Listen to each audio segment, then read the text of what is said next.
दोस्तों नमस्कार। अखबार रिपोर्टर के इस अंक में आपका स्वागत है। 14 जून को एक अमेरिका का सबसे ताकतवर फाइटर जेट जो है F-35 भारत में लैंड करता है, लेकिन बाद में खबरें आती हैं कि भारत का रडार सिस्टम इसको ट्रैक एंड लॉक कर दिया था, जिसकी वजह से इसे जमीन पर लैंड करना पड़ा। आज पूरी मीडिया में इस बात की खबरें हैं कि 15 दिन के बाद भी ये जहाज अपने जगह से नहीं उठ पाया, यानी उसे अब एयरलिफ्ट करने की बात आ रही है। इसमें बहुत सारे लोग आकर इसकी टेक्निक को जांचे भी हैं। अब ये किस तरह लॉक हो गया, क्या प्रॉब्लम थी, क्यों नहीं ये जहाज उड़ पा रहा है, इसी पर आज हम चर्चा करेंगे। बात शुरू करें इससे पहले आपसे हमारी गुजारिश है कि आप हमारे चैनल को थोड़ा सब्सक्राइब करिए और कुछ कमेंट वगैरह जरूर किया कीजिए। ठीक है, तो चलिए शुरू करते हैं। देखिए, 14 जून के दिन एक फाइटर जेट जो भारत के ऊपर से गुजर रहा था और वो नीचे परमिशन मांगता है लैंड करने के लिए। उसने बोला कि हमारा फ्यूल खत्म हो गया, यानी पायलट ने जो इन्फॉर्मेशन दिया कि हमारा फ्यूल खत्म हो गया, और वो नीचे उतरता है। जब नीचे उतरता है तो फिर उसको जब फ्यूल को चेक किया जाता है तब पता चलता है कि फ्यूल तो पूरा है, तो यानी पायलट झूठ बोल रहा था या पायलट ने कुछ मिस इन्फॉर्मेशन दिया। फिर बाद में वो जहाज लैंड टेक ऑफ ही नहीं कर पा रहा था। बाद में पता चला कि उसमें हाइड्रोलिक सिस्टम में कुछ प्रॉब्लम है या कुछ अलग अलग तकनीकी खराबियां आ गई हैं, और इसकी वजह से ये जहाज जो है नहीं उड़ पा रहा है। अब यहाँ से एक न्यूज़ खबर में आती है, तो ये न्यूज़ भारत के चारों तरफ सर्कुलेट होने लगता है कि एक दुनिया का सबसे शक्तिशाली जहाज जिसे ट्रैक करना संभव ही नहीं है, उससे अदृश्य विमान कहते हैं, लेकिन भारत के रडार सिस्टम इसको कैसे ट्रैक कर लिया। मीडिया में खबरें ये भी आई कि इसे ट्रैक ही नहीं किया गया था, इसे लॉक भी कर दिया गया था, जिसकी वजह से ये जहाज पूरी तरह से इसका सिस्टम फेल हो गया, जिससे इसको लैंडिंग कराने के लिए जमीन पे उतारना पड़ा। बाद में इसे केरल के त्रिवेंद्रपुरम में इसे लैंड कराया गया, और फिर अभी तक ये जहाज नहीं उड़ पाया है। बहुत सारे तकनीशियन भी आए। वो ब्रिटिश, ये जहाज बता दूं कि पहले ये ब्रिटिश एयर नेवी का था और अमेरिकन जहाज था ये, लेकिन इसे ब्रिटिश नेवी इसको यूज कर रही थी। फिर बाद में ये जहाज के लिए बहुत सारे तकनीशियन विदेशों से आए, अमेरिका से आए, ब्रिटेन से आए, लेकिन इससे फिर भी इसको उड़ा नहीं पाए। अब इसकी तैयारी हो रही थी कि इसे एयरलिफ्ट किया जाए, यानी इसे कार्गो से द्वारा इसे लेके जाया जाए। अब इसमें दिक्कत क्या है? दिक्कत यह है कि समस्याएं कहाँ से, न्यूज कहाँ से बनी। न्यूज इसलिए बनी कि इंडियन एयरफोर्स ने कहा कि हमने इस जहाज को ट्रैक कर लिया था। यहां तक बात ठीक है थी। दूसरी बात, जब इसे हैंगर में ले जाने की बात कही तो ब्रिटिश जो एयरफोर्स ने इसे मना कर दिया, बोला कि नहीं, इसे हैंगर में नहीं ले जा सकते। उन्हें डर था कि इसके सॉफ्टवेयर में कुछ इस तरह का करके इसको कुछ तकनीकी चोरी की जा सकती है, इसीलिए उसे हैंगर में नहीं। यहाँ तक कि पायलट भी वहीं पर कुर्सी लगाकर अपना बैठ गया था, यानी इसे कहीं भी उसको किसी को छूने की इजाज़त नहीं थी।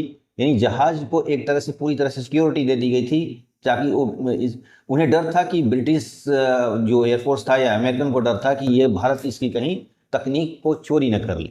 इस तरह की बातें न्यूज में लगातार चल रही थी। अब न्यूज में जो बातें चल रही थी कि इसमें बाद में ये भी न्यूज चली कि इसके इसके जो रडार सिस्टम ने भारत की इसको लॉक कर दिया, और लॉक करने के बाद इसे लैंड होने में मजबूर कर दिया। अब इसमें क्या सच्चाई है? क्या सही में F-35 को इस तरह का किया जा सकता है, या कोई ऐसे ऐसे जहाज जो 5वीं जनरेशन की है, या कोई भी जहाज को नीचे से क्या उसके सॉफ्टवेयर को लॉक किया जा सकता है? तो अभी तक तो ये से तकनीक कहीं किसी देश के पास नहीं है, क्योंकि पहली बात उसमें वो इंटरनेट से ऑपरेट नहीं होता है। कोई भी जहाज इंटरनेट से उसमें ऑपरेट नहीं होता है।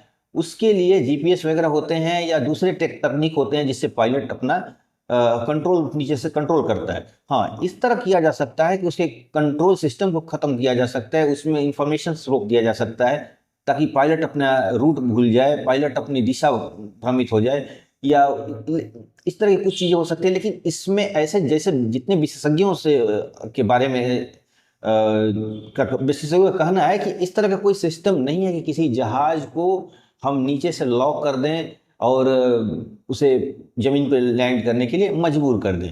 लेकिन बातें तो उड़ी हैं, खबरें तो आई हैं। और खबरें इसलिए आई हैं कि इंडियन एयरफोर्स ने सिर्फ इतना कहा था कि हमने इस जहाज को ट्रैक कर लिया था, और लोगों ने इस पर एक स्टोरी बना दी कि ट्रैक ही नहीं, लॉक भी कर दिया था, इसलिए जहाज नीचे आ गई। लेकिन सच्चाई तो यही है। देखिए, इसमें बात कहाँ से आई? एक तो लोग मीडिया में खबरें कहाँ से? मीडिया में खबर आने की वजह यह थी कि एक तो पायलट ने बोला था कि इसका फ्यूल सिस्टम में काम नहीं कर रहा है, यानी फ्यूल नहीं है। लेकिन जब देखा गया तो फ्यूल तो सही थे, यानी पायलट तो कहीं ना कहीं झूठ बोल रहा था। बाद में पता चला कि ये जहाज क्या जो हाइड्रोलिक सिस्टम जो होता वो नहीं काम कर रहा, जहाज उठ नहीं पा रही है, या इस तरह कुछ तकनीकी उसमें खराबी है। लेकिन यानी अब पायलट ने, अब वो जहाज उड़ भी नहीं पा रहा है, तो यानी ये पायलट जो बातें बोलता है फ्यूल वाला, तो फ्यूल वाला बात तो गलत थी। लेकिन अब ये सवाल ये होता है कि पायलट इस तरह का झूठा इंफॉर्मेशन क्यों दिया कि हमारे फ्यूल सिस्टम खत्म हो चुके हैं, यानी फ्यूल नहीं है, फ्यूल के लिए हमें नीचे लैंड करना पड़ेगा। अब इसका जवाब किसी के पास नहीं है, न कभी आ पाएगा। आप ही क्या राय है, क्या पायलट ने सही इस तरह की बातें मिस इन्फॉर्मेशन देकर सही किया या गलत किया, या ऐसा क्या वजह हो सकती है कि उसने इस तरह की बात की जबकि उसके फ्यूल सिस्टम पूरा सही बता रहा था? तो इस पर अपनी राय जरूर दीजिएगा। दूसरा चीज कि जो इस तरह के जो जहाज होते हैं वो अदृश्य जहाज कहा जाता है, लेकिन अदृश्य का मतलब ये नहीं कि हमेशा गायब हो जाते हैं। ये रडार सिस्टम से पकड़ में नहीं आते हैं, और रडार सिस्टम ने इसको पकड़ा, और भारतीय रडार सिस्टम ने इसको पकड़ लिया। तो यही बात दुनिया के सामने एक इस जहाज की किरकिरी हो गई कि आपने कहा कि हमारा जहाज जो बना है, ये जहाज को दुनिया के किसी भी रडार सिस्टम पे पकड़ में नहीं आ सकता जो अभी तक है, लेकिन भारत के रडार सिस्टम ने इसको पकड़ लिया। इसलिए ये दुनिया के सामने एक मजाक बन गया अमेरिका का कि आपने जो बातें कही थी, बड़ी बड़ी बातें की थी, लेकिन भारत का तकनीक के आगे आपका जहाज काम नहीं कर पा रहा है। और इस तरह एक भारत ने अपना लोहा ही मनवा लिया है कि दुनिया में अपनी एयर डिफेंस सिस्टम जो है कि इतना मजबूत है कि कोई भी जहाज है या कोई भी मिसाइल्स वगैरह, कोई भी बाहरी चीज, ड्रोन वगैरह, वो भारत में आएंगे तो ट्रैक हो जाएंगे और बिना ट्रैक हुए नहीं बचेंगे। यानी भारत अपना एयर डिफेंस सिस्टम बहुत ही स्ट्रांग कर लिया है। ये बात अमेरिका को पता चल गई है, और पता ही नहीं चल गई है, इसीलिए अमेरिकन लोग जो उस जहाज के नज़दीक किसी भारतीयों को नहीं जाने दे रहे हैं, क्योंकि भारत शायद उसकी तकनीक को समझने की कोशिश करेगा और उसमें कुछ ना कुछ जानकारियां को इकट्ठा कर लेगा। इसीलिए जो उसका पायलट है वो जहाज के पास ही रह रहा है। दूसरी चीज, उसे हैंगर में नहीं ले जाया जा रहा है, तो अभी जहां पर था वहीं पर खड़ा है। लेकिन बहुत सारे तकनीशियन आए भी थे वहां से, बाहर से, अमेरिका से और ब्रिटेन से, लेकिन इसको अभी तक उड़ा नहीं पाए थे। बाद में ये बातें उठी थी कि वहां से कोई कार्गो जेट आएगा और इसको उसमें से एयरलिफ्ट करके इस फाइटर प्लेन को लेके जाएगा। इस तरह की बातें आई थी और शायद आ भी रहा है, लेकिन अभी तक वो जहाज उसी तरह खड़ा है। तो कुल मिलाकर ये लगता है कि जो ये अफवाहें उड़ी हैं, जो ये मैसेज फैला हुआ है कि ये जहाज को भारत ने ट्रैक कर लिया था, लॉक कर दिया था, इसमें ट्रैक तो सही है लेकिन लॉक सही नहीं है, क्योंकि जहाज को लॉक नहीं किया जा सकता है। अभी दुनिया के किसी देश के पास ऐसी तकनीक नहीं है कि उड़ते हुए जहाज को लॉक कर दे, उसके सॉफ्टवेयर सिस्टम को लॉक कर दे। हाँ, इतना किया जा सकता है कि उसको मिसगाइड किया जा सकता है, मिस इन्फॉर्मेशन दिया जा सकता है जिससे पायलट कंफ्यूज हो जाए, ऐसा किया जा सकता है, लेकिन और कुछ इससे ज़्यादा नहीं किया जा। हाँ, आगे कोई ऐसी तकनीक आ जाएगी, इसके बारे में अभी कुछ नहीं कहा जा सकता है। हो सकता है कि भविष्य में कुछ इस तरह की तकनीक आ जाए, लेकिन अभी फिलहाल कोई भी फाइटर जेट को हैक करने की कोई तकनीक अभी दुनिया में मौजूद नहीं है। तो आज के बस इतना ही। नए अंक के साथ फिर आपसे मुलाकात होगी। आपसे हमारी गुजारिश है कि आप हमारे चैनल को थोड़ा सब्सक्राइब कीजिए, लाइक कीजिए, शेयर वगैरह कीजिए। धन्यवाद।